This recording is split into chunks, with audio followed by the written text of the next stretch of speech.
Seb Parkinson here for The Sportsman, proudly in association with Betfred. Delighted to be joined by Matchroom promoter Eddie Hearn. Eddie, as we understand it, AJ isn't going to be taking the Daniel Dubois rematch next. If it isn't Daniel Dubois next, is Fury next, whether he beats Usyk or not? So we may take the Daniel Dubois fight next, but it won't be in February. I think that's what people are getting a little bit concerned about. Physically, sort of confused with. Physically, we won't be ready to start camp to be 100% for that fight, which is obviously not ideal in a fight that would be of such importance. So AJ will return around May or June time. It also gives us the benefit to see what happens on December 21st, of course, with Tyson Fury and Alexander Usyk. And then it really gives AJ the opportunity to say, who are you going to fight next? Is it going to be Tyson Fury or is it going to be Daniel Dubois? Because in all honesty, I think it has to be one of those two fights. And, AJ wants the rematch. He wanted to fight Dubois on February 22nd. As a team, we had to overrule him, but he wants that rematch. So, I think that will be his next opponent, one of those two guys. If Fury wins all the belts, would you advise him to take the Fury fight over the Dubois fight, or do you think he has business to? Yeah. I mean, I think, again, like how many times has that fight passed us by? I think win or lose, to be honest, I think that's the fight for Anthony Joshua. But at the same time, he does want that Daniel Dubois fight. And if Fury was to lose, then the only way he could become world heavyweight champion would be to beat Dubois. So that's still a massive motivation for him. But, I think I would be lynched if the opportunity was there to fight Tyson Fury and we went the other way. So we'll have to see what happens in Riyadh. Lynched either way, I guess. Yeah, we can't win. We had the news sort of earlier this week that Frank Warren is now officially with DAZN. It got leaked a while back. With Frank Warren now under the same broadcaster, how do you remain competitive? Because we're competitive people. Like, I don't want Frank to do better shows than me. He shouldn't, and I know he definitely doesn't, and nor does George. They want to be number one. They want the best stable. They want the best shows. And it doesn't matter what platform we're with, we're always going to be competitive. But what it does allow us to do is sit down and have sensible conversations, as we were doing over the last year, but it was really only in Riyadh season events, and say, all right, look, here's our stable. These guys need opportunities. What have you got for them? What about him fighting him? And, you saw it last week with Shabazz Massoud against Liam Davis. Just want to say that was a Matchroom win. No one seems to be talking about that. They only talk when we lose. And that was a brilliant fight. And there'll be, hopefully, vice versa, where there's Queensberry fighters that come over. And I just think, look, DAZN is just a remarkable project that we took a punt on 5 years ago. And people laughed and, said it's an app and all this. And now every promoter in the world wants to be on DAZN. And it's the home of boxing. So, tremendous news for them. And I think tremendous news for British boxing as well. With that then, is there a possibility that we will see more Friday night cards in boxing, so Queensberry and Matchroom are not crossing over with each other? No, I just think that we'll be given our dates and we'll go, alternatively or whatever. I think one of the things that fight fans have hated the most recently is just that, isn't it? It's the clashing between Matchroom and Queensberry. Well, you're never going to see any clashing. I mean, if we have a show on the same night, one might be us in America and them in the UK or whatever, but you'll never see two UK shows on the same night from Matchroom and Queensberry again. And, that's something that's frustrated fight fans over the years. So, like I said, I think tremendous news for fight fans and looking forward to welcoming them to the home of boxing from April the 1st. With the Queensberry and Matchroom now under the same broadcaster, that eliminates any issues with trying to make fights like Cameron Taylor 3 and Fury Joshua. Have those talks already begun, potentially, on the expectation that Katie Taylor wins on Friday night? No, I mean, we were always, we must have had, a dozen 5v5 conversations over the last couple of months. And like when you look at the fights, there's so many to be made at so many different levels. I mean, look, you've got like McCann against McGrail coming up. You've got Katie Taylor against Chantel Cameron. You've got AJ against Fury. You've got Joe Caldina against Sam Noakes. You've got Zelfa Barrett against Ryan Garner. You've got,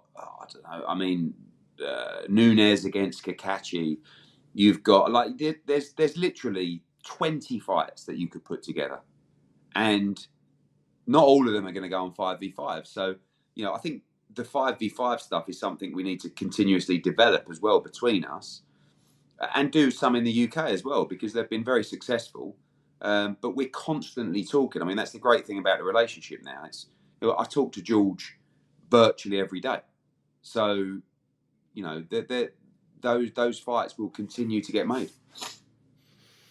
Just want to move on to obviously the news of the week from your side. Conor Benn has been now cleared to fight.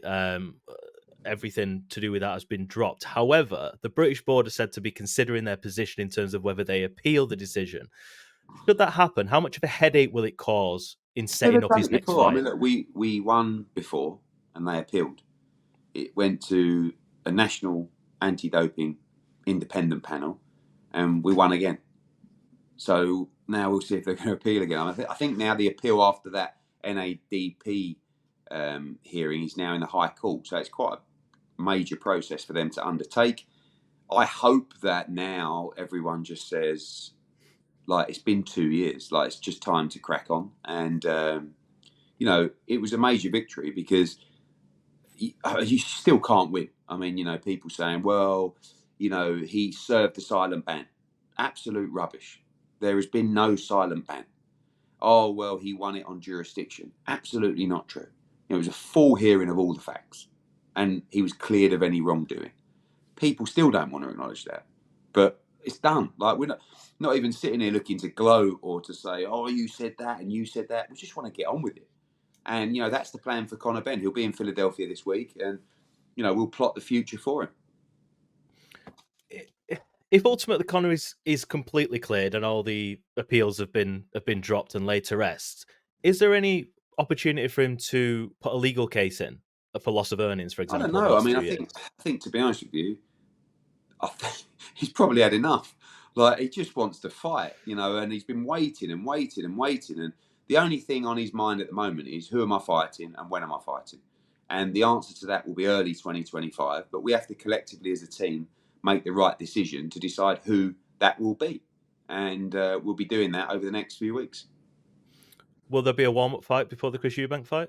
I think his instruction to us is quite simple, which is just give me the biggest fight available.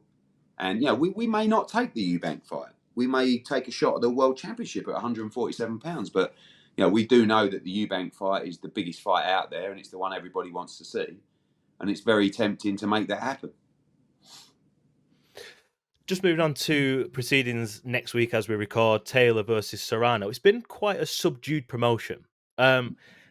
How's Katie doing in camp? How's she looking? How's she feeling ahead of this? Yeah, really good. I mean, she's not the kind of person to kind of be screaming and shouting across social media. Obviously, it's on the undercard to the Jake Paul Mike Tyson fight. So, looking forward to it. We're going to head out to Dallas middle of next week. Training camp's gone well, quiet behind closed doors as she always does, and just works tirelessly, for the cause. And she'll be in tremendous shape. It's been a while since she's boxed last, and obviously with the postponement of the first fight. And just looking forward to seeing her back in the ring. Are you feeling a bit down about the fact that you're not in the thick of promoting this fight? No, I mean, that was a decision that we made. Obviously, Katie is a DAZN fighter, and we got an opportunity from Jake Paul and MVP to make this fight. The offer was fantastic. There was no way that I was not going to allow her to take the fight. We spoke to DAZN, and the decision was made that we of course let her accept the opportunity, but I wouldn't be part of the promotion. I don't think I'm overly welcome on that side of the promotion anyway. I haven't even got a pass yet, so I might have to be watching it from the stands. So, but I don't believe in personal ego or disputes getting in the way of opportunities for my fighters. This is the fight for Katie Taylor. This is a huge payday for her, and we believe she's going to win the fight. So, looking forward to Dallas. In terms of Katie Taylor, she's obviously not getting any younger. Are there any plans for her for next year, or is retirement something that has been discussed? She doesn't really talk about retirement, to be honest with you. I mean, look, we're all sensible enough to know she's definitely in the back end of her career, but still loves the sport. I mean, the Chantel Cameron victory last time out was one of the best victories of her career. So, if she beats Serrano and does it well, she'll be looking at what 2025 brings. She would have only fought once in 2024, which is disappointing, but, given the postponement, sometimes that happens. So, whether 2025 is the last year, we'll see what happens next weekend. In terms of Netflix broadcasting this event, what is going to be the impact of Netflix on DAZN as a key rival if they stay within the sport of boxing? I think it's good. I think everyone sort of talks about, would it be a rival? For me, the more broadcasters in the sport, the better. Honestly, like I just feel like a brand like Netflix being involved in boxing is just good for boxing. Full stop. We've got our big documentary series coming up on Netflix in 2025. The more coverage for the sport, the better. So I'm not mad on the main event personally. I've said my piece, but obviously you've got some really good fights on the undercard, and the more people that get to see great fights, the better. Yeah, just on that main event, how do you think the boxing world would be affected if Mike Tyson gets seriously hurt in that one, given his age and his health conditions? I mean, obviously, look, people are old enough to make their own decisions, but sometimes people need to be saved from themselves, really. I mean, the fact that the fight is over 2-minute rounds and the fact that it's 14-ounce gloves tells you really everything you need to know. Like, it's not a real fight.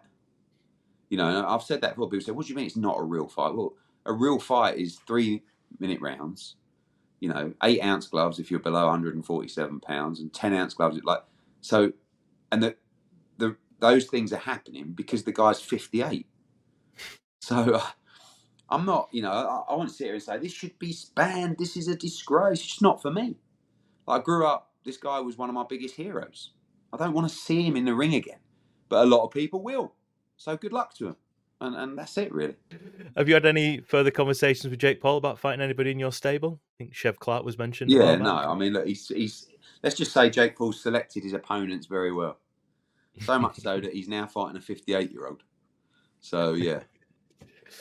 Moving back to Matchroom then, Sonny Edwards versus Galali fight at the end of this month. Why is it so personal between them? What can fans expect in the run-up to this? I just think it's the rivalry for years and years, obviously across the families. You got Sonny Edwards and Galal fighting, but you previously had Charlie Edwards and Kauya fight.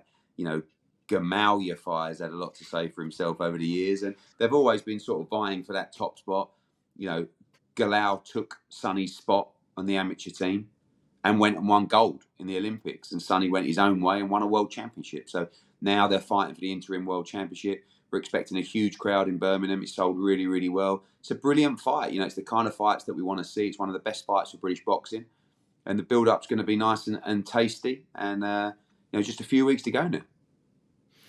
Just to finish off then, I just want to ask you about the sort of lack of blockbuster boxing cards in the UK this year and what the trajectory looks like for 2025, especially with Queensberry coming on board with DAZN. It sort of feels like with the Riyadh season, as amazing as those cards have been and they've built, it feels like the UK cards have taken a hit. What can fans expect for next year? Yeah, I don't know if they have, to be honest with you, or it's just that the size of the events that we've seen in Saudi Arabia. I mean, don't forget, I know Riyadh season were involved, but we did see AJ against Dubois at Wembley, 96,000 in London. Shabazz against Leon Davis was a great fight last week. Regis Prograis, Jack Catchell was a great fight and a great event.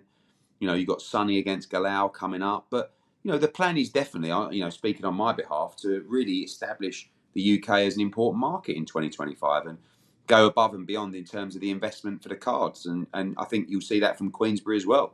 We've all profited from the success of Riyadh season in Saudi Arabia, the fighters and the promotional companies. And we'll be looking to invest that, in strengthening the UK product in 2025.